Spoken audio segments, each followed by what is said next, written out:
Everyone, कैसे हैं आप सभी। मैं निशा शर्मा आप सभी के लिए लघु उत्तरीय प्रश्न लिख रही हूँ।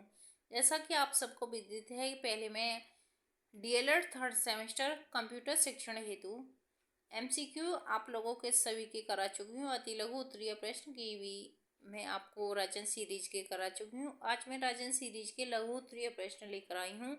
आज मैं कंप्यूटर के लघु उत्तरीय प्रश्न आप लोगों के लिए डीएलएड थर्ड सेमेस्टर हेतु अष्टम प्रश्न पत्र कंप्यूटर शिक्षण लेकर आई हूँ।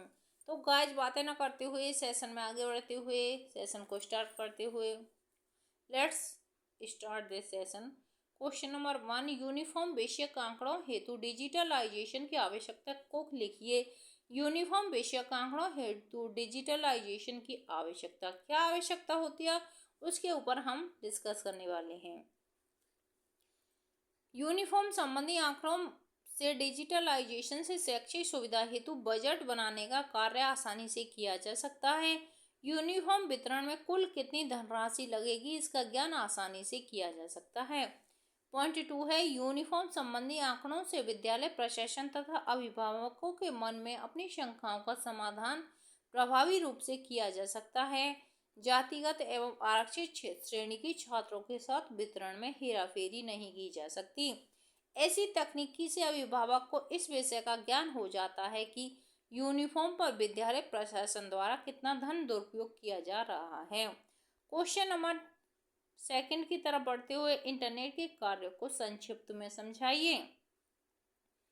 इंटरनेट के प्रमुख कार्य निम्नलिखित हैं। विश्व के नवीनतम समाचार शीघ्रातिशीघ्र प्रदान करना, संक्षिप्त बिंदु महत्वपूर्ण नोट्स को आदान प्रदान करना, व्यापारिक समझौते करना, आवश्यकता अनुसार कंप्यूटर फाइल्स का स्थानांतरण करना, समान रुचि वाले लोगों के साथ सूचनाओं का आदान प्रदान करना। प्रश्न क्वेश्चन नंबर 3 है, इंटरनेट कॉलिंग क्या है। इंटरनेट कॉलिंग क्या होती है। वर्तमान समय में इंटरनेट के द्वारा जहां समस्त कार्य हो रहे हैं, वहीं इसके माध्यम से बिना किसी अतिरिक्त खर्च के बातचीत भी की जा सकती है। इंटरनेट एवं कंप्यूटर द्वारा जब एक शहर से दूसरे शहर में या देश से विदेश में व्यक्तियों द्वारा वार्तालाप की जाती है तो उसे इंटरनेट कॉलिंग कहा जाता है। एजुसेट के कार्यों का वर्णन कीजिए। एजुसेट के प्रमुख कार्य निम्नलिखित हैं। क्या कार्य होते हैं। एजुसेट उपग्रह के माध्यम से प्राथमिक स्तर के विद्यार्थियों को प्रभावी शिक्षण प्रदान किया जा सकता है, क्योंकि शिक्षण में नई तकनीक का प्रयोग किया जाता है। एजुसेट क्या होता है। एजुसेट के माध्यम से आधुनिक समय में शैक्षिक प्रगति को अभूतपूर्व प्रगति मिली है, क्योंकि इसके माध्यम से सभी कठिन स्थानों पर कंप्यूटर के माध्यम से महत्वपूर्ण शैक्षिक कार्यक्रमों को देखा जा सकता है। एजुसेट के माध्यम से विभिन्न प्रकार के विदेशी तकनीकों का ज्ञान प्रबंध का प्रशिक्षण प्राप्त कर रहे विद्यार्थियों को दिया जाता है। एजुसेट का उपयोग दूरस्थ शिक्षा में प्रमुखता के साथ किया जा सकता है। इससे घर बैठकर ही विद्यार्थी ऑनलाइन के माध्यम से शैक्षिक कार्यक्रमों का लाभ उठा सकते हैं।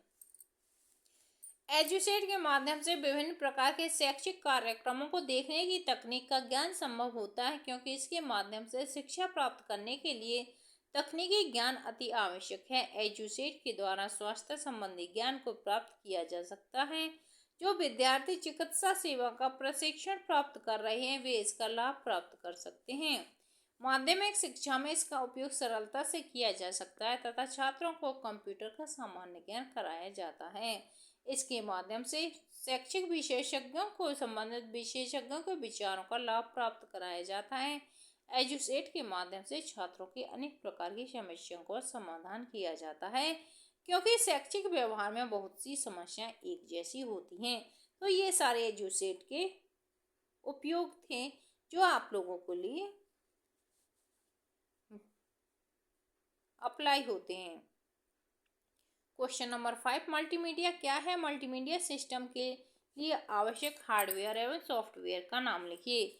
मल्टीमीडिया किसी बात या सूचना को शब्द, ध्वनि, ग्राफिक तथा एनिमेशन के माध्यम से एक साथ संपादित करना मल्टीमीडिया कहलाता है। मल्टीमीडिया सिस्टम के लिए आवश्यक हार्डवेयर एवं सॉफ्टवेयर ग्राफिक एक्सेलेरेटर कार्ड होना चाहिए, सीडी रोम ड्राइव होनी चाहिए, माइक्रोफोन तथा कैमरा होना चाहिए, साउंड कार्ड होना चाहिए, मल्टीमीडिया सॉफ्टवेयर होना चाहिए। मल्टीमीडिया के तत्व हैं शब्द, चित्र, चलचित्र, एनिमेशन। शब्द, चित्र, चलचित्र, animation. Question number 6, Prasar Bharati द्वारा ज्ञान विकास के लिए प्रदान किए जाने वाली सेवाओं को बताइए। प्रसार भारती प्रसार भारती का मुख्य रूप से अपने कार्य का प्रारंभ 23 नवंबर 1997 से किया जा रहा है, इसलिए इसकी स्थापना 23 नवंबर 1997 को ही मानी जाती है। इस संस्था के द्वारा स्वास्थ्य, शिक्षा, तकनीकी, विज्ञान एवं राष्ट्रीय एकता आदि के क्षेत्र में प्रमुख कार्य किए जाते हैं। प्रसार भारती सूचना एवं प्रसार मंत्रालय के अधीन एक स्वायत्त शासी संस्था है। इसकी स्थापना संसद में पारित एक अधिनियम के आधार पर की गई है। इस संस्था में दूरदर्शन तथा रेडियो की गतिविधियों के द्वारा राष्ट्रीय उपयोगी बनाने वाली शैक्षिक गतिविधियों को नियंत्रित करने का कार्य किया जा रहा है। प्रसार भारती की तरह ही रेडियो एवं दूरदर्शन के प्रत्येक कार्यक्रमों को उद्देश्यनिष्ठ बनाया गया है। आज दूरदर्शन एवं रेडियो पर प्रस्तुत किए जाने वाले कार्यक्रमों का उपयोग प्रत्येक क्षेत्र में व्यापक रूप से हो रहा है। इसका लाभ वर्तमान में देश का प्रत्येक नागरिक उठा रहा है। दूरदर्शन एवं रेडियो की प्रत्येक सेवा का लाभ प्रत्येक नागरिक के लिए नहीं होता। इसमें कुछ सेवाएं शिक्षा जगत से संबंधित होती हैं। बच्चों के लिए रेडियो एवं दूरदर्शन पर अनेक प्रकार के कार्यक्रम प्रसारित होते हैं जो उनकी शिक्षा प्रदान करने में उपयोगी सिद्ध हो रहे हैं। जिन क्षेत्रों में दूरदर्शन सेवाएं उपलब्ध नहीं होती या जो बालक आर्थिक रूप से इतने सक्षम नहीं होते कि वे दूरदर्शन की सेवाएं प्राप्त कर सके, उनके लिए प्रसार प्रणाली रेडियो पर शैक्षिक कार्यक्रम प्रसारित कर रही है जिन्हें विद्यालय में सुनाया जाता है। छात्र घर बैठकर उनसे विभिन्न प्रकार के कौशल एवं विषय संबंधी तथ्य की जानकारी प्राप्त करते हैं। प्रसार भारती से संबंधित रेडियो एवं दूरदर्शन संबंधित शैक्षिक सेवाएं निम्नवत हैं। कौन सी रेडियो सेवा? ज्ञानवाणी रेडियो स्टेशन, दूरदर्शन सेवा, दूरदर्शन का ज्ञान दर्शन चैनल। क्वेश्चन नंबर 7, meritnation.com से आप क्या समझते हैं? meritnation.com एक साइट है। इस साइट में एनिमेटेड वीडियोज हैं और साथ ही सब्जेक्ट वाइज नोट्स प्राप्त कर सकते हैं। meritnation.com। प्रोग्राम इंस्ट्रक्शन क्या है? प्रोग्राम इंस्ट्रक्शन का उपयोग बताइए। प्रोग्राम इंस्ट्रक्शन अभिक्रमित अनुदेशन को विकसित करने का श्रेय प्रोफेसर सिडनी एल प्रेशी को है। B.F. स्किनर को प्रोग्राम इंस्ट्रक्शन का जनक कहा जाता है। प्रोग्राम इंस्ट्रक्शन का जनक B.F. स्किनर को कहा जाता है। विलियम्स के अनुसार अभिक्रमित अधिगम अनुभवों का वह नियोजित क्रम है जो उद्दीपन अनुक्रिया संबंध के रूप में कुशलता की ओर ले जाता है। उपयोग प्रोग्राम इंस्ट्रक्शन का प्रयोग सीखने सिखाने की क्रिया के लिए आवश्यक है। प्रोग्राम इंस्ट्रक्शन का प्रयोग विशिष्ट बालकों की शिक्षा के लिए किया जाता है। इसका प्रयोग पत्राचार शिक्षा हेतु किया जाता है। इसका प्रयोग प्रौढ़ शिक्षा हेतु भी किया जाता है। क्वेश्चन नंबर 9, प्रोग्राम इंस्ट्रक्शन के प्रमुख प्रत्यय कौन कौन है? प्रोग्राम इंस्ट्रक्शन के प्रमुख प्रत्यय इस प्रकार हैं।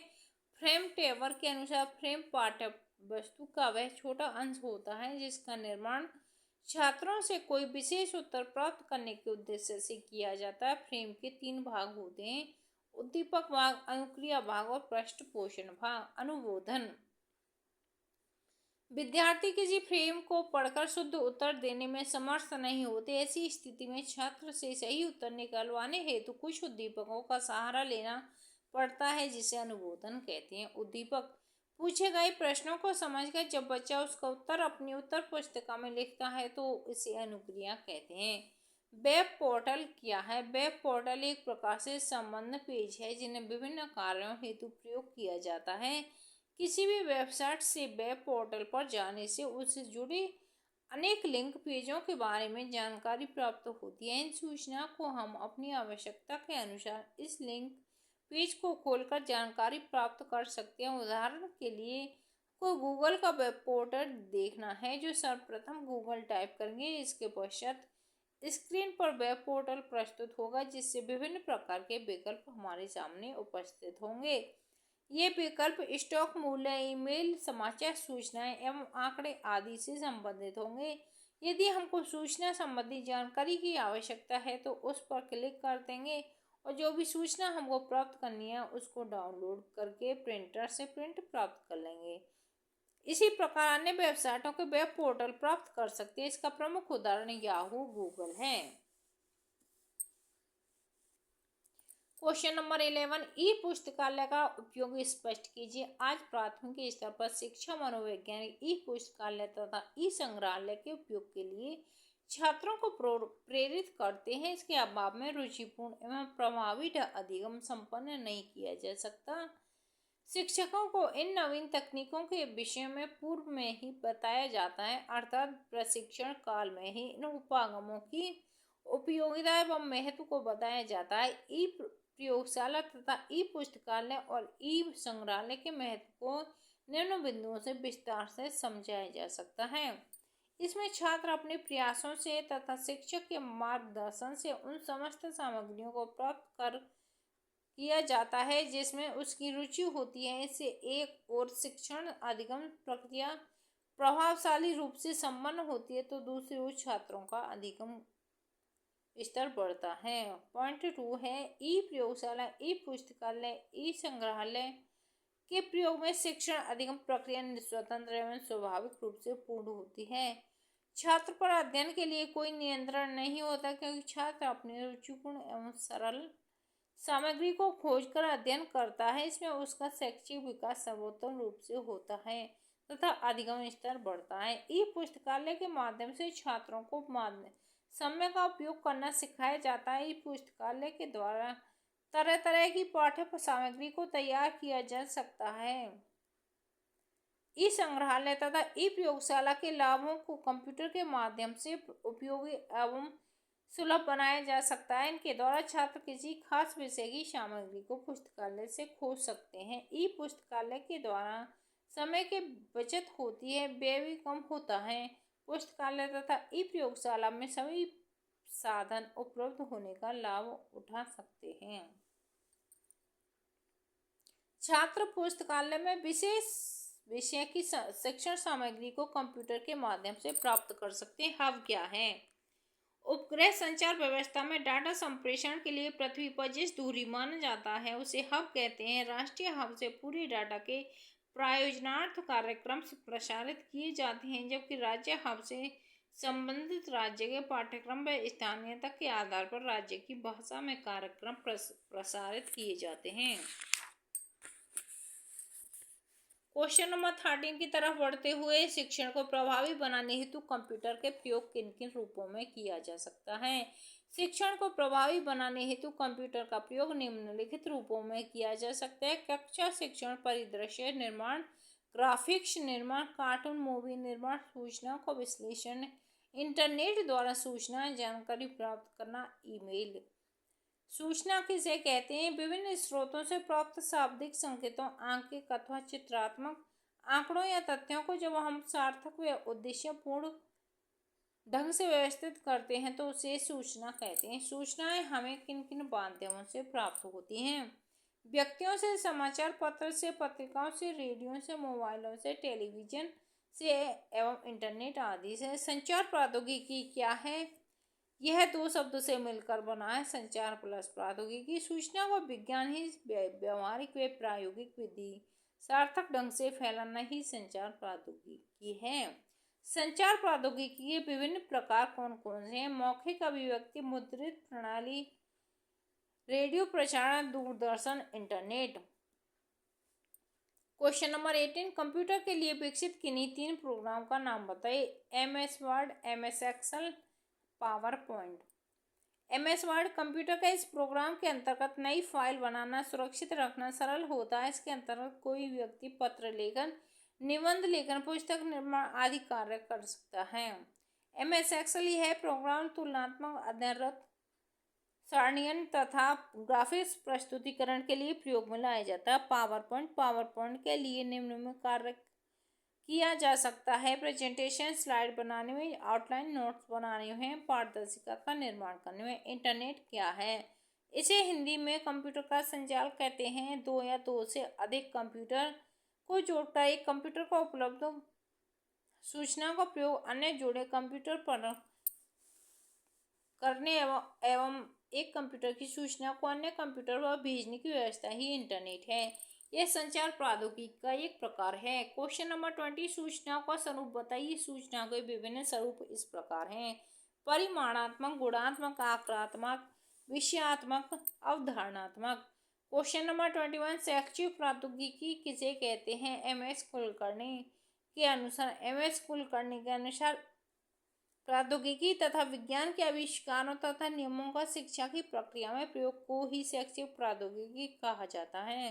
शैक्षिक प्रौद्योगिकी द्वारा अल्प समय में अधिक से अधिक शिक्षा के उद्देश्यों को प्राप्त किया जाता है। क्वेश्चन नंबर 22 की तरफ बढ़ते हुए, शैक्षिक प्रौद्योगिकी के विभिन्न रूप कौन कौन से हैं? शैक्षिक प्रौद्योगिकी के विभिन्न रूप हैं: शिक्षण तकनीकी, अनुदेशन तकनीकी, व्यवहार तकनीकी। अनुदेशन तो अष्टमी पे शैक्षिक प्रौद्योगिकी के विभिन्न रूप कौन कौन से हैं? शैक्षिक तकनीकी, अनुदेशन तकनीकी, व्यवहार तकनीक, अनुदेशन प्रारूप। क्वेश्चन नंबर 23, शिक्षण मशीन क्या है? यह कितने प्रकार का होता है? शिक्षण मशीन एक यांत्रिक विद्युत युक्ति है। यह शिक्षण प्रकार की पूर्ति निश्चित क्रम से प्रस्तुत करती है। इसमें छात्रों को प्रश्नों के उत्तर देने का अवसर दिए जाते हैं और उसे तत्काल प्रतिपुष्टि प्रदान की जाती है। क्वेश्चन, यह मशीन दो प्रकार की होती है: उचित उत्तर युक्त मशीन, बहु उत्तर युक्त मशीन। जादुई लैंटर्न क्या है? जादुई लैंटर्न क्या है? जादुई लैंटर्न एक चित्र प्रदर्शक उपकरण है। इसका सहायता से छोटे चित्रों को बड़े पर्दों पर दिखाया जा सकता है। इन चित्रों को सभी प्रतिभागी एक साथ देख सकते हैं। कंप्यूटर के प्रमुख भाषाओं को बताइए। बेसिक, लोगो, कोबोल, पायलट, जावा, ये कंप्यूटर की भाषाएं होती हैं। फोर्ट्रेन। टेप रिकॉर्डर क्या है? यह कितने प्रकार का होता है? टेप रिकॉर्डर एक यांत्रिक यंत्र है। टेप रिकॉर्डर का उपयोग शिक्षक विभिन्न जानवरों तथा पक्षियों की बोली, विभिन्न विशेषज्ञों से संबंधित विषयों पर विभिन्न जानवरों एवं पक्षियों की बोली, भाषण आदि को टेप करके उन्हें शिक्षा के सम्मुख आवश्यकता अनुसार प्रस्तुत कर सकते हैं। यह दो प्रकार का होता है: table tennis and portable modem. क्या होता है? Portable modem.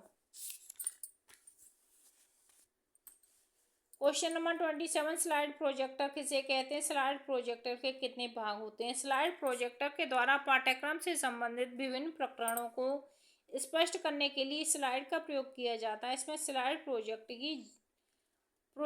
की जाती है। प्रोजेक्टर स्लाइड को उल्टा रखा जाता है। उस पर प्रकाश की तीव्र किरणें डार्कन लेंस के माध्यम से पर्दे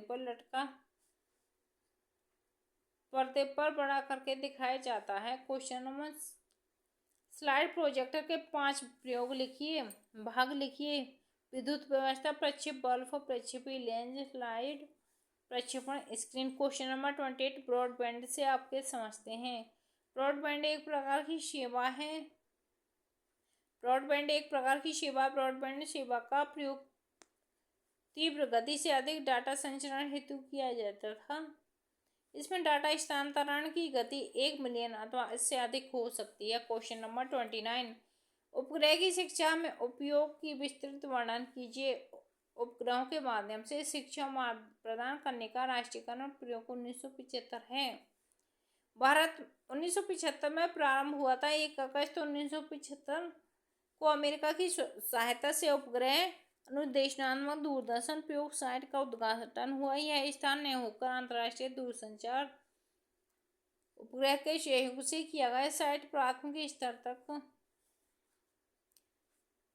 शिक्षा तक व्यापक पहुंच CAPE प्रोजेक्ट के अंतर्गत संचालित किया जाता है। SITE की शुरुआत के साथ साथ शैक्षिक कार्यक्रमों में रचनात्मक प्रयोगों की श्रृंखला भी की शुरुआत की जाती है। 19 अप्रैल 1975 को आर्यभट्ट को प्रक्षेपित करके भारत ने अंतरिक्ष में प्रथम कदम रखा। एप्पल को जून 1981 में प्रक्षेपित किया गया। सेंट की श्रृंखला का पहला उपग्रह सेंट 1A 1982 में छोड़ा गया, जो कुछ त्रुटियों के कारण सफल नहीं हुआ। 30 अगस्त 1983 में नासा भी अंतरिक्ष में स्थापित हुआ, जो अत्यधिक सफल हुआ। इंस्टेंट IV के लिए साथ उच्च शक्ति एवं निम्न शक्ति के ट्रांसमीटर लगाए जा सकते हैं। इंस्टेंट की शिक्षा योजना अक्टूबर सन 1983 को प्रारंभ हुई थी, जिसमें 5 वर्ष से 11 वर्ष के बालक बालिकाओं के लिए शैक्षिक दूरदर्शन कार्यक्रम का प्रसारण हुआ था। उपग्रह की सहायता से आज दूरदर्शन विद्यालय शिक्षा प्रसारित कर रही है। उपग्रह शिक्षा के मुख्य उद्देश्य इस प्रकार है। गांव में रहने वाले भारतीय जन समुदाय को शिक्षित हेतु सुदर्शन दूरदर्शन का उपयोग करना। 22 है प्राथमिक, पूर्व प्राथमिक एवं प्रौढ़ शिक्षा के द्वारा सामुदायिक जीवन के प्रति संवेदनशीलता उत्पन्न करना। बच्चों में विज्ञान संबंधी समझ, संख्यात्मक समझ, भागीरथी समझ का सामाजिक परिवर्तन शिक्षा के माध्यम से लाना। क्वेश्चन नंबर 30, टेली कॉन्फ्रेंसिंग तथा वीडियो कॉन्फ्रेंसिंग का वर्णन कीजिए। वीडियो कॉन्फ्रेंसिंग क्या है? टेली कॉन्फ्रेंसिंग अथवा टेलीविजन द्वारा बैठक या संगोष्ठियों का आयोजन करना टेली कॉन्फ्रेंसिंग कहलाता है। इस विधि से कई स्थलों में बैठे हो टेली कॉन्फ्रेंसिंग के आज कई रूप देखने को मिलते हैं, जैसे audio conference, video conference, computer conference आदि। वीडियो कॉन्फ्रेंसिंग एक दो तरफा प्रणाली है, जिसमें दोनों तरफ ग्रहण करने एवं प्रेषित करने की तकनीकी छिपी हैं। इसे सुनाने के साधनों एक दूसरे को देख सकते हैं तथा इसके माध्यम से तथा उनके द्वारा अपनी बातों की पुष्टि हेतु दिखाई जा रही स्लाइड, सीडी, फोटोग्राफी या सूचनात्मक तथ्य को भी देख सकते हैं। वीडियो कॉन्फ्रेंसिंग से फोन लाइन दोनों तरफ होती है, जो टेलीविजन एवं मास्क के साथ जुड़ा होता है उसे इंटीग्रेटेड डिजिटल नेटवर्क कहते हैं। इस लाइन के साथ आवाज में चित्र स्थानांतरित होते हैं, जो प्रेक्षक के सम्मुख रखे टेलीविजन दिखाए जाते हैं। क्वेश्चन नंबर 31 शिक्षा में किन किन माध्यमों का प्रयोग होता है? किन्हीं चार का वर्णन कीजिए। रेडियो माध्यम से शैक्षिक नाटक, कविताएं, महापुरुषों की जीवनीय, प्रेरक प्रसंग, नवीन आविष्कारक तथा खोजें, शिक्षा के विभिन्न क्षेत्रों में विशेष वार्ताएं, कठिन प्रकरण, सामान्य ज्ञान तथा पाठ योजना संचालित की जाती हैं। सन 1895 में मार्कोनी के रेडियो आविष्कार के साथ साथ इसकी लोकप्रियता बढ़ती जा रही है।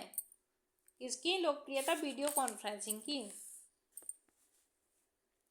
रेडियो द्वारा नियमित रूप से विद्यालय की विभिन्न कक्षाओं के छात्रों के लिए निश्चित समय पर शैक्षिक कार्यक्रम प्रसारित किए जाते हैं, जो उनकी शैक्षिक पृष्ठभूमि, विश्व बंधुत्व की भावना, राष्ट्रीय एकता व अंतर्राष्ट्रीय सद्भावना का विकास करने में सहायक सिद्ध होते हैं। टेलीविजन एवं वीडियो शिक्षा का एक अत्यंत आवश्यक तथा सबल साधन है। दोनों के माध्यम से औपचारिक एवं अनौपचारिक दोनों प्रकार की शिक्षा प्रदान किया जाता है, जिससे छात्रों को देखने तथा सुनने की दोनों ज्ञानेंद्रियों का उपयोग किया जाता है और ज्ञान के स्थायी होने के अवसर दुगने हो जाते हैं। टेलीविजन तथा वीडियो पर एक ही समय में विशेषज्ञों द्वारा कठिन प्रकरण पर तैयार किए गए पाठ कम खर्च में देश के कोने कोने से छात्रों तक पहुंचाया जा सकता है। माइक्रोस्कोप व माइक्रो प्रोजेक्टर, सूक्ष्म से सूक्ष्म वस्तुओं के स्थान के लिए विज्ञान शिक्षक माइक्रोस्कोप या माइक्रो प्रोजेक्टर का उपयोग होता है। टेप रिकॉर्डर का उपयोग शिक्षक विभिन्न जानवरों तथा पक्षियों की बोली विभिन्न कार्यक्रमों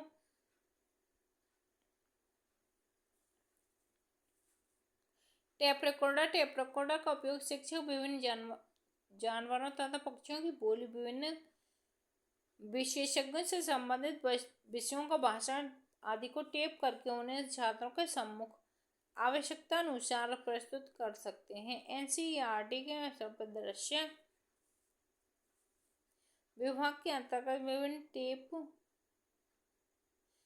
एकत्रित करके उनकी टेप लाइब्रेरी बनाई जा सकती है। टेप रिकॉर्डर दो प्रकार के होते हैं, टेबल मॉडल और portable model. Question number 32, television आधारित शिक्षण या सूचना सामग्री का वर्णन कीजिए। शिक्षा दूरदर्शन को समझाइए। दूरदर्शन एक महत्वपूर्ण दृश्य श्रव्य साधन है। दूरदर्शन श्रव्य दृश्य होने के कारण अन्य संचार साधनों की तुलना में शिक्षण के लिए अधिक प्रतिभाशाली, अधिक प्रभावी टेलीविजन का शैक्षिक कार्यक्रम एवं जनसाधन के रूप में अपनी स्थापना के समय से लेकर अब तक व्यापक रूप ले चुका है। लोग अपनी रुचि तथा आवश्यकता के अनुसार टीवी कार्यक्रमों को देखते हैं।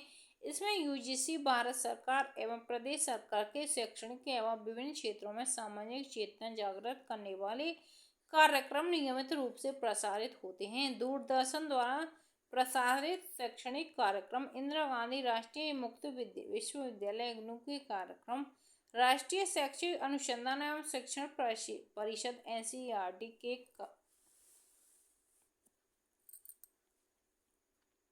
शिक्षा विभाग उत्तर प्रदेश द्वारा बनाए गए कार्यक्रम, सामाजिक वानिकी कार्यक्रम, युवाओं हेतु दहलीज कार्यक्रम, राष्ट्रीय के अशिक्षित वयस्कों हेतु वयस्क शिक्षा कार्यक्रम, रोजगार परक दिशा निर्देश एवं परामर्श संबंधी ज्ञान दर्शन के अंतर्गत विभिन्न प्रकार की संस्थाएं।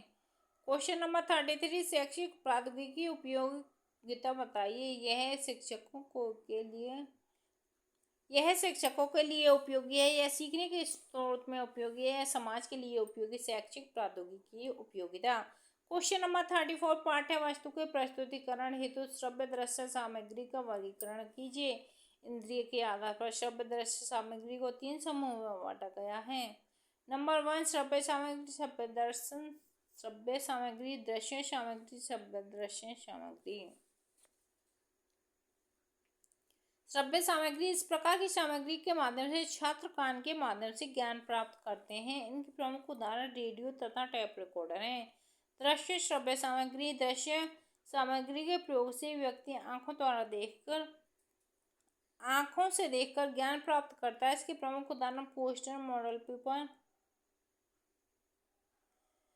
चार्ट, ग्राफ, स्लाइड, खिलौना आदि हैं। श्रव्य दृश्य सामग्री, श्रव्य दृश्य सामग्री के प्रयोग से आंख और कान दोनों को एक साथ कार्य करना पड़ता है। व्यक्ति आंख से देखकर और कान से सुनकर विषय वस्तु के प्रति अपनी समझ बनाता है। इस प्रकार प्राप्त करने में शुद्धता, व्यवहारिकता तथा ग्राह्यता का गुण होता है। इस प्रकार की सामग्री में टेलीविजन, ड्रामा, चलचित्र, कंप्यूटर आदि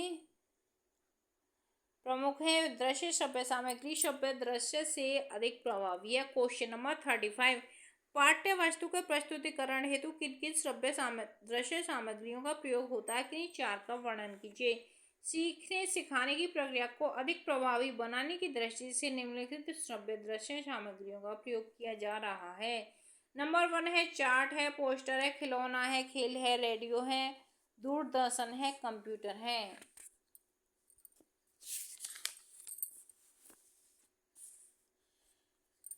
नंबर 1, चार्ट। बच्चों को सीखने की प्रक्रिया को स्थायी व व्यापक बनाने में चार्ट सस्ता एवं सुलभ साधन है। इसके माध्यम से संख्यात्मक तथा गुणात्मक दोनों प्रकार की सूचनाओं, तथ्यों तथा आंकड़ों को अच्छी तरह चित्रात्मक या ग्राफिक दृश्य सामग्री के रूप में बच्चों के सामने रखा जा सकता है। कक्षा शिक्षण के प्रत्येक स्तर पर, चाहे वह पूर्व ज्ञान हो या प्रस्तावना से संबंधित हो या विषय वस्तु से क्रमबद्ध प्रस्तुतिकरण से पुनरावृत्ति अभ्यास अथवा गृह कार्य प्रदान करने से सभी में चार्ट शिक्षक को भरपूर सहायता करते हैं। पॉइंट 2 है पोस्टर। सीखने की प्रक्रिया में पोस्टर दृश्य साधनों के रूप में अत्यंत महत्वपूर्ण भूमिका निभाते हैं। पोस्टर में व्यक्तियों, स्थानों तथा घटनाओं में चित्र होते हैं, परंतु उनमें चित्रात्मक अभिव्यक्ति चित्रों की तरह बिल्कुल स्पष्ट नहीं होती, वरन एक विशेष ढंग से अप्रत्यक्ष एवं संकेतात्मक रूप से व्यक्त की जा सकती है। पोस्टर द्वारा किसी एक विचार को केंद्र मानकर भावनात्मक अपील की जाती है कि जो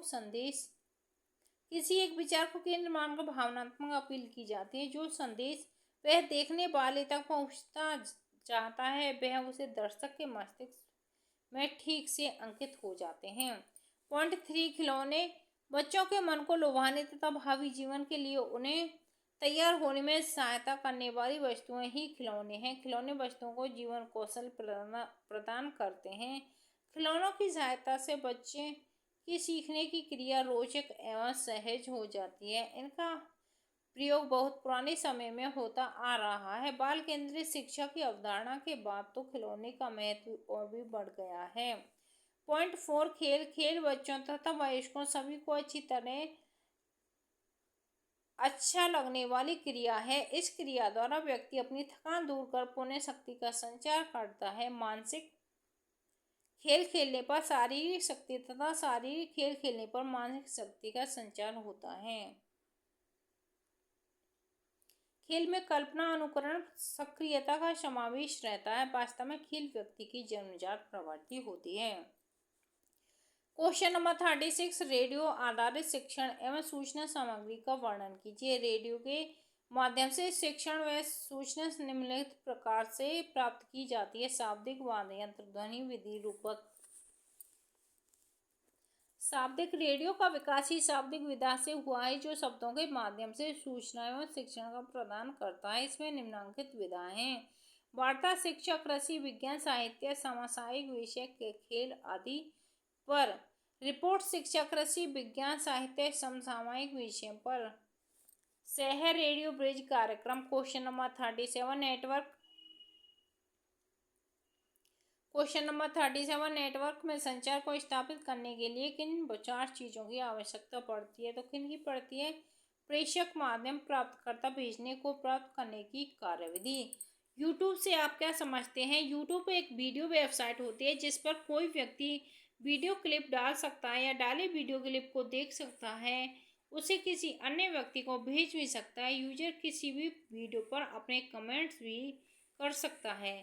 मैं आप लोगों के लिए ये जो वीडियो बना रही हूँ ये यूट्यूब पर ही बना रही हूँ, और आप लोग जो कमेंट बॉक्स करते हैं वो भी यूट्यूब पर ही करते हैं। क्वेश्चन नंबर 39, टेलीनेट क्या होता है? टेलीनेट एक ऐसी सुविधा को कहते हैं जिसके द्वारा स्थापित कंप्यूटर द्वारा इंटरनेट से जुड़े दूरस्थ कंप्यूटर पर कार्य एवं संसाधनों का उपयोग किया जा सकता है। इसके लिए यूजर आईडी तथा पासवर्ड का होना आवश्यक है। Question number 40, real time communication किसे कहते हैं?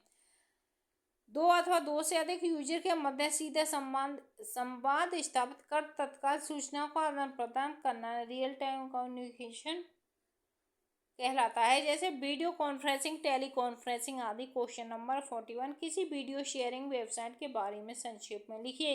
यूट्यूब एक वीडियो शेयरिंग वेबसाइट है जहां कोई भी व्यक्ति वीडियो क्लिप डाल सकता है या पहले से डाले गए वीडियो क्लिप को देख सकता है, डाउनलोड कर सकता है और किसी अन्य को भेज सकता है। क्वेश्चन नंबर 42, साइबर क्राइम क्या होता है? साइबर स्पेस से किया गया कोई भी अपराध जिसमें कंप्यूटर या संचार नेटवर्क या दोनों का प्रयोग किया जाता है साइबर क्राइम कहलाता है। यथा हैकिंग, पैसे की चोरी, अवैध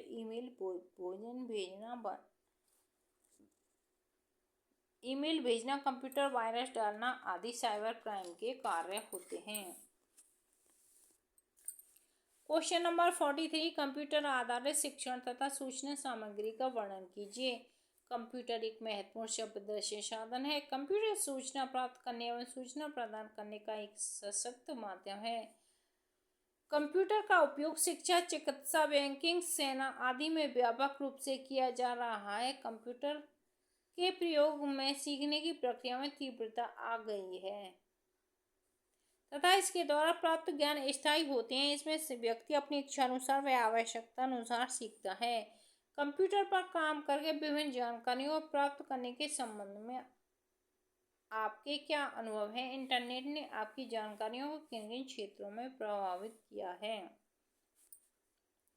वैसे तो कंप्यूटर द्वारा एकल मार्ग शिक्षण होता है, किंतु वीडियो कॉन्फ्रेंसिंग के द्वारा से छात्रों और शिक्षकों के बीच परस्पर अंतःक्रिया करने के योग बनाता है। कंप्यूटर में ब्रांचिंग प्रोग्राम अध्ययन का प्रयोग करके एक ही समय में अनेक छात्रों को शिक्षा प्रदान की जा सकती है। इसमें विद्यार्थी अंतःक्रिया भी करता है तथा इसमें कंप्यूटर द्वारा प्रत्येक छात्र की जिज्ञासा का रिकॉर्ड रखा जाता है। फिर निर्णय लिया जाता है कि कौन कौन सी जानकारियां दिया जाना उचित है। समस्त छात्रों की जिज्ञासा के आधार पर जो श्रृंखला प्रस्तुत की जाती है, आवश्यकता अनुसार शिक्षार्थियों को पृष्ठ पोषण भी दिया जाता है। कंप्यूटर से शिक्षण। कंप्यूटर से विभिन्न छात्रों की व्यक्तिगत रूप से सहायता की जाती है। इसके अलावा शिक्षण को अधिक प्रभावी बनाने के लिए कंप्यूटर का प्रयोग निम्नलिखित रूप से कर सकते हैं। कक्षा शिक्षण परिदृश्य निर्माण, ग्राफिक्स, कार्टून मूवी निर्माण, एनिमेशन, सूचना को विश्लेषण, इंटरनेट द्वारा सूचना में जानकारी प्राप्त करना, ईमेल।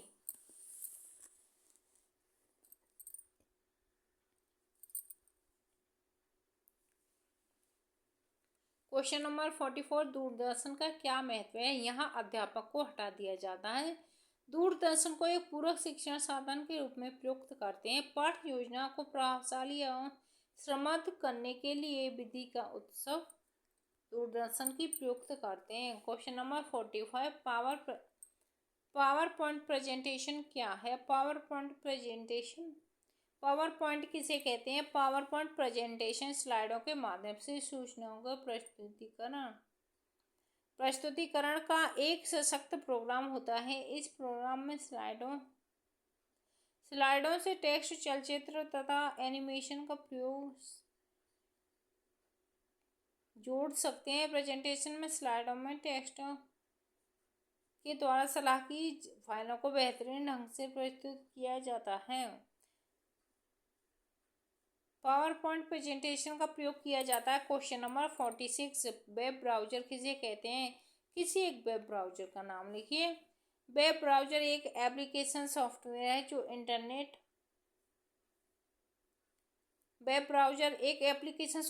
जो इंटरनेट पर वेबसाइट को खोजने की प्रक्रिया को सरल बनाता है। मोजिला फायरफॉक्स एक वेब ब्राउज़र है। क्वेश्चन नंबर 47, पासवर्ड से आप क्या समझते हैं? सुरक्षा की दृष्टि से प्रयुक्त कोड जिसका प्रयोग करके ही कंप्यूटर का उपयोग किया जाता है पासवर्ड कहलाता है। पासवर्ड अंकों, अक्षरों तथा चिन्हों का बना होता है। यह केस सेंसिटिव होता है, अर्थात कैपिटल एवं स्मॉल लेटर में पहचान भी कर सकता है। क्वेश्चन नंबर 48, स्मार्ट क्लासेज से क्या अभिप्राय है? डिजिटल श्यामपट्ट किस प्रकार लाभदायक है? स्मार्ट कक्षाएं आज शैक्षिक समस्याओं के समाधान में अपनी महत्वपूर्ण भूमिका निभा रही हैं। स्मार्ट कक्षाओं से आशय नवीन शिक्षण प्रक्रिया से है, जहाँ शिक्षा देने के लिए किसी विद्यालय भवन की आवश्यकता नहीं होती, जहाँ नए नए तकनीकी साधनों द्वारा अधिगमकर्ताओं को शिक्षा प्रदान कराई जाती है। यह कक्षाएं आज श्रम, व्यय तथा समय बचत का प्रमुख साधन है। इन कक्षाओं में शिक्षा ऑनलाइन दी जाती है। इन कक्षाओं में शिक्षा प्रदान करने का माध्यम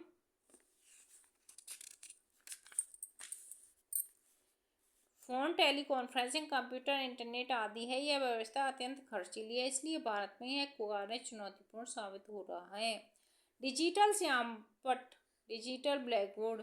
डिजिटल श्यामपट्ट के तात्पर्य ऐसे पर्दे से होता है जिस पर मशीन द्वारा, जैसे कंप्यूटर आदि के रूप में, प्राय दीवार पर पर्दा लगा दिया जाता है तथा कंप्यूटर द्वारा शिक्षण गतिविधियों को दर्शाया जाता है। इस प्रकार के शिक्षण में प्रोजेक्टर का प्रयोग एक व्यवहारिक प्रक्रिया बना सकता है। क्वेश्चन नंबर 49, वायरस कंप्यूटर पर क्या प्रभाव पड़ता है? यह फाइल को नष्ट कर सकता है, मिटा सकता है तथा मेमोरी को नुकसान पहुंचाता है। इसके सक्रिय होने से कंप्यूटर मंद गति से कार्य करता है। कंप्यूटर बार बार हैंग हो जाता है। कुछ प्रोग्राम सही नहीं चलते हैं। क्वेश्चन नंबर 50, सूचना एवं संचार प्रौद्योगिकी के विद्यार्थियों के जीवन को आसान बनाया है, समझाइए। आधुनिक युग में सूचना एवं संचार क्रांति के आगमन के साथ ही शिक्षा का स्वरूप भी बदला है। प्रौद्योगिकी विभिन्न क्रियाओं या तकनीकी के माध्यम से जो शिक्षा संबंधी सामग्री छात्रों तक पहुंचाती है, उसे शिक्षा में ऑनलाइन प्रवेश करते हैं। शिक्षा संबंधी सामग्री छात्रों तक पहुंचाती है, उसे शिक्षा में ऑनलाइन प्रवेश करने वाली विधियों के नाम से जाना जाता है। वर्तमान युग में वर्तमान युग में प्रत्येक छात्र अपनी शैक्षिक समस्याओं का समाधान घर बैठे सीधे संपर्क द्वारा करना पड़ चाहता है। इस कार्य को इंटरनेट तथा कंप्यूटर के आसान बना दिया है। आज छात्र निम्नलिखित साधनों का शिक्षा में प्रयोग कर रहा है। ट्यूटर का शैक्षिक उपयोग, वेबसाइट का प्रयोग द्वारा ज्ञान का अर्जन, फेसबुक पेजों की सहायता से ज्ञान का अर्जन, लिंक्डइन सर्विस सहायता से ज्ञान का अर्जन। क्वेश्चन नंबर 51, रोजगार पोर्टल को समझाइए। रोजगार वृद्धि के कारण समाज में बेरोजगारों की संख्या अधिक बढ़ गई है। सभी लोगों को आसानी से रोजगार की प्राप्ति होना सुनिश्चित नहीं है, इसलिए कई कंपनियां अपने यहाँ निकालने वाली विज्ञप्तियों और वितरण वेबसाइट पर डाल रही हैं। उन्हें वेबसाइटों की रोजगार पोर्टल बना दिया कहा जाएगा। क्वेश्चन नंबर 52, कार्यालय कार्यप्रणाली में सूचना एवं संचार प्रौद्योगिकी के गुणों का वर्णन कीजिए। कार्यालय कार्य में सूचना एवं प्रौद्योगिकी के संस्थानों गुणों को समझाइए। कार्यालय कार्यप्रणाली में सूचना एवं संचार प्रौद्योगिकी के गुण निम्नलिखित हैं। कार्यालय के कामकाज के सभी पहलुओं में मुख्य रूप से योगदान देना, सूचनाओं में आवागमन में गतिशीलता प्रदान करना, कार्यालय की गतिविधियों के पूर्ण करने के लिए कुछ कुशल की आवश्यकता रूपरेखा प्रदान करना होता है। कार्यालय के अन्य विभाग तथा उनके सदस्यों में सामंजस्य स्थापित करना। छात्रों को प्रेरित करने में इसका उपयोग होता है। वे छात्र जो विश्वविद्यालय में प्रवेश प्राप्त नहीं करते उन्हें शैक्षिक अवसर प्रदान करने में सहायता करता है। अच्छा शिक्षा में प्रदर्शन 8 के लिए इसमें महत्व है। क्वेश्चन नंबर 54, ई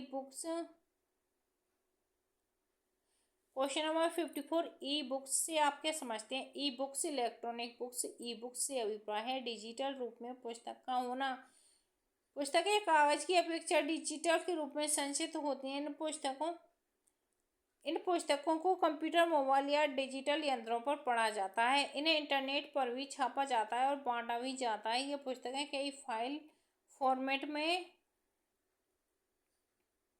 भी होती हैं, जिसमें पीडीएफ सबसे प्रचलित फॉर्मेट है। पीडीएफ पुस्तकों के लिए एडोब रीडर एवं फॉर्मिक रीडर नामक को प्रसिद्ध पाठक हैं। इनमें ये आकार में काफी विस्तृत हैं एवं पुराने सिस्टमों पर काफी मंद गति से चलते हैं। क्वेश्चन नंबर 55, लर्निंग क्या है? ई लर्निंग क्या है? शिक्षा के क्षेत्र में ई लर्निंग का उपयोग सबसे अधिक होता है। इसके द्वारा प्रशिक्षण की प्रक्रिया को भी प्रोत्साहित किया जाता है। इसके साथ साथ शिक्षण संबंधी क्रियाएं भी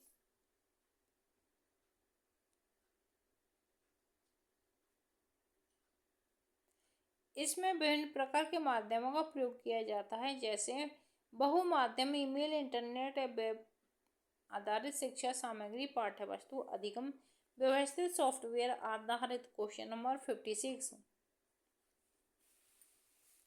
ऑनलाइन चैटिंग से क्या लाभ है? व्यक्ति को टाइपिंग का ज्ञान हो जाता है। कंप्यूटर एवं इंटरनेट का प्रयोग व्यक्ति दूर दराज शहरों में दूर से बैठे अपने संबंधियों से दृश्य वार्तालाप कर सकता है। डिजिटल विषय वस्तु के संबंध बताइए। डिजिटल विषय वस्तु के साधन निम्नलिखित हैं। Overhead projector, slide, e books, DVD, CD, e अनुप्रयोग का प्रयोग। एजुसेट से किस प्रकार का कार्यक्रम है? स्पष्ट कीजिए।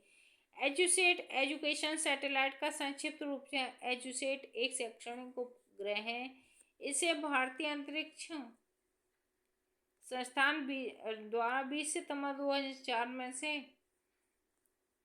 कृत्रिम उपग्रह के रूप में स्थापित किया गया था। इसे शिक्षण सेवा प्रदान करने के उद्देश्य से छोड़ा गया था। इसमें भारत में दूरस्थ शिक्षा प्रणाली को प्रभावशाली ढंग से चलाने में सहायता मिलेगी तथा ग्रामीण क्षेत्रों के लिए शिक्षा एवं वैकल्पिक मिलेगा। इसका दूसरा नाम GSAT-3B है। इसका नाम एजुसेट रखने से पहले एजुसेट के निर्माण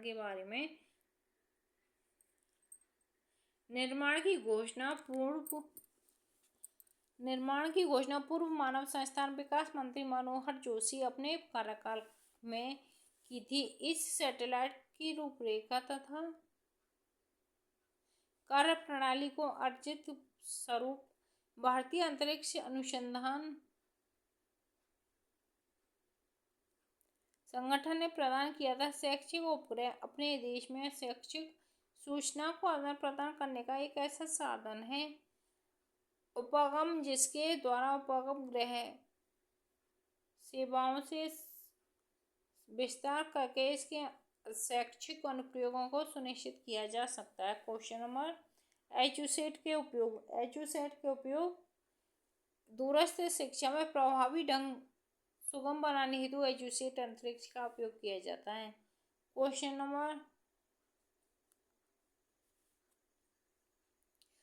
नंबर 59 शिक्षण के उपयोग में आने वाले मुक्त डिजिटल शैक्षिक संसाधन कौन कौन से हैं? मुक्त डिजिटल शैक्षिक स्रोतों के संसाधन निम्न हैं। ई बुक विभिन्न विषयों में से संबंधित होती है। ये बुक पुस्तक प्राप्ति की वेबसाइट पर सदैव उपलब्ध रहती है।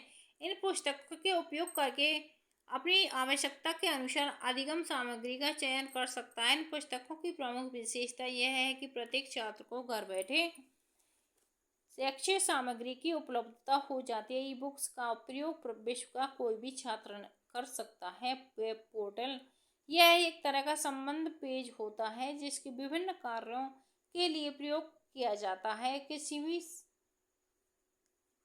भी सूचना प्राप्ति के लिए वेबसाइट के जब पोर्टल पर जाने से उससे जुड़े लिंक पेजों की जानकारी प्राप्त हो जाती है और हम अपनी आवश्यकता के अनुसार लिंक पेज खोलकर उनकी जानकारी प्राप्त कर सकते हैं। उदाहरण के लिए यदि हम गूगल का वेब पोर्टल देखना है तो सर्वप्रथम हम गूगल टाइप करेंगे, तत्पश्चात स्क्रीन पर वेब पोर्टल प्रस्तुत होगा जिससे विभिन्न प्रकार के विकल्पों द्वारा हमारे समक्ष प्रस्तुत होंगे। ये विकल्प स्टॉक मूल्य, समाचार सूचनाओं तथा आंकड़ों, ईमेल आदि से संबंधित होते हैं। यदि हमें सूचना संबंधी जानकारी प्राप्त होती तो हम उस आवश्यकता पर क्लिक कर देंगे और जो सूचना हमें प्राप्त करनी है उसे डाउनलोड करके प्रिंटर से प्रिंट प्राप्त कर लेंगे। इसी तरह से अन्य वेबसाइटों के भी वेब पोर्टल प्राप्त कर सकते हैं। इसके प्रमुख उदाहरण याहू, गूगल हैं। जैसे हमें सूचनाएं प्राप्त करनी होती हैं वैसी ही सूचनाएं हम लोगों को मिल जाती हैं।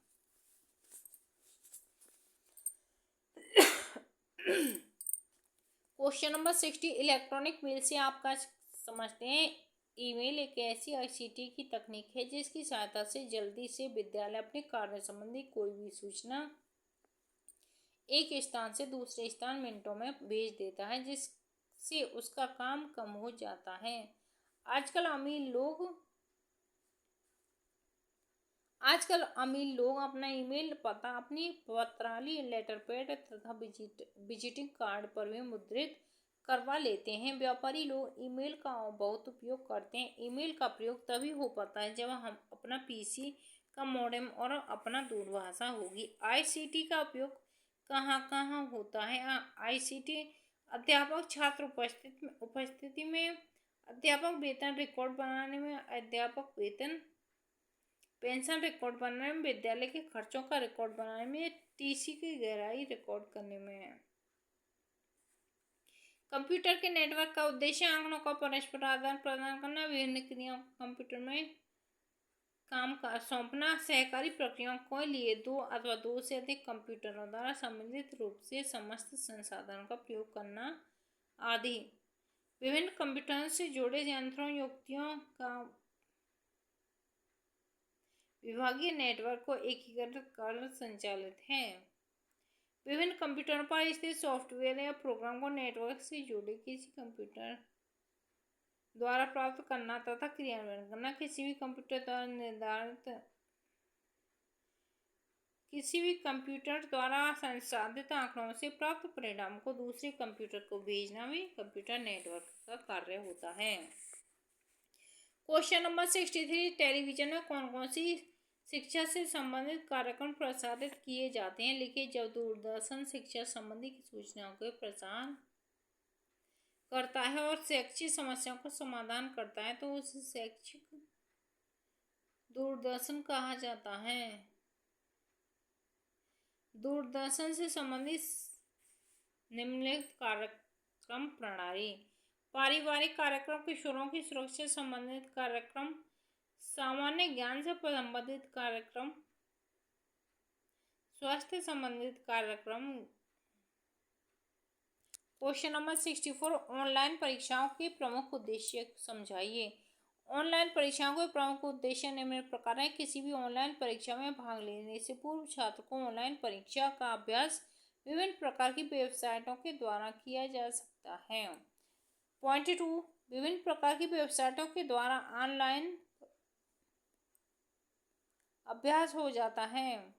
ऑनलाइन परीक्षा के द्वारा छात्रों को वर्तमान समय में तकनीक एवं कंप्यूटर का ज्ञान होता है जो कि वर्तमान समय में प्रत्येक कार्य को संपन्न करने के लिए जरूरी है।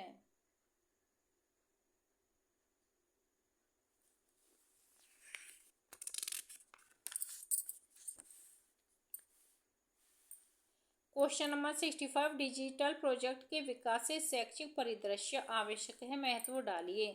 डिजिटल प्रोजेक्ट विकास के शैक्षिक परिदृश्य से हमारा अभिप्राय ऐसे सॉफ्टवेयरों के अनुप्रयोग संबंधी ज्ञान से है जिन्हें छात्रों द्वारा शैक्षिक प्रोजेक्टों पूरा करने में मदद मिलती है। ऐसे प्रोजेक्टों को कम लागत तथा कम समय में सफलता के साथ सर्वोत्तम रूप प्रदान किया जाता है। इन प्रोजेक्ट को कम लागत तथा कम समय में सफलता के साथ सर्वोत्तम रूप प्रदान किया जा सकता है। जैसे एक छात्र को सोलर सिस्टम पर प्रोजेक्ट कार्य मिलता है तो छात्र उस प्रोजेक्ट का प्रारूप कंप्यूटर पर तैयार कर लेता है तथा किस प्रकार को किस रंग का दर्शाना है तथा उसका परिभ्रमण मार्ग किस प्रकार प्रदर्शित करना है। इस प्रोजेक्ट को वह कंप्यूटर के द्वारा बनाकर शिक्षक द्वारा छात्रों के साथ पारस्परिक छात्र सर्वोत्तम रूप से प्रस्तुत कर सकता है, जबकि इसको चार्ट करने एवं उसे विकसित करने से जुड़े तथ्यों को बहन मानकर एक कुशल शिक्षक एवं छात्र दोनों को ही होना चाहिए। जब उच्च स्तरीय विद्यालय में कंप्यूटर के द्वारा प्रोजेक्ट बनाने के छात्रों को दिया जाता है। डिजिटल प्रोजेक्ट की आवश्यकता एवं महत्व: डिजिटल प्रोजेक्ट के द्वारा छात्रों को विभिन्न प्रकार के डिजिटल प्रोजेक्ट संबंधी सॉफ्टवेयरों का ज्ञान हो जाता है। सर्वोत्तम सॉफ्टवेयर का उपयोग करके सर्वोत्तम प्रोजेक्ट का प्रकार मानेगा। डिजिटल प्रोजेक्ट के द्वारा छात्रों को प्रोजेक्ट में परिवर्तन करने में किसी प्रकार की परेशानी नहीं होती। क्वेश्चन नंबर 66, शिकायत पोर्टल पर टिप्पणी कीजिए। ऑनलाइन शिकायत पोर्टल सेवा से तात्पर्य ऐसी सरकारी या गैर सरकारी संस्था जहां ऐसी वेबसाइट निर्माण की व्यवस्था हो जिसके द्वारा कोई भी व्यक्ति अपनी शिकायत भेजकर समस्या का समाधान प्राप्त कर सके। इसी क्रम में विद्यालय प्रशासन में भी इस प्रकार की व्यवस्था है जिसके अंतर्गत यदि कोई विद्यालय समाज या राष्ट्र विरोधी गतिविधियों को चला रहा है तो उसका विद्यालय इसी संदर्भ में वेब पोर्टल के माध्यम से सरकारी संस्थाओं को भी शिकायत की जा सकती है। आज विद्यालय विभिन्न प्रकार की उपभोक्ता सेवा संबंधी संस्थाएं हैं जो ऑनलाइन समस्या समाधान का कार्य कर रही हैं। क्वेश्चन नंबर 67, CD रोम से क्या आशय है? यह compact disc read only memory का तकनीक नाम है। यह एक ड्राइव होती है जिसमें डाटा लिख सकते हैं और पहले से लिखा डेटा पढ़ सकते हैं। तो गाइज ये थे आपके लघु उत्तरीय प्रश्न जो मैं आज आपके लिए लेकर आई। आपको कैसे लग रहा है ये सेशन राजन सीरीज? आपको कितनी हेल्पफुल हो रही है ये कमेंट बॉक्स में ज़रूर रिप्लाई करना।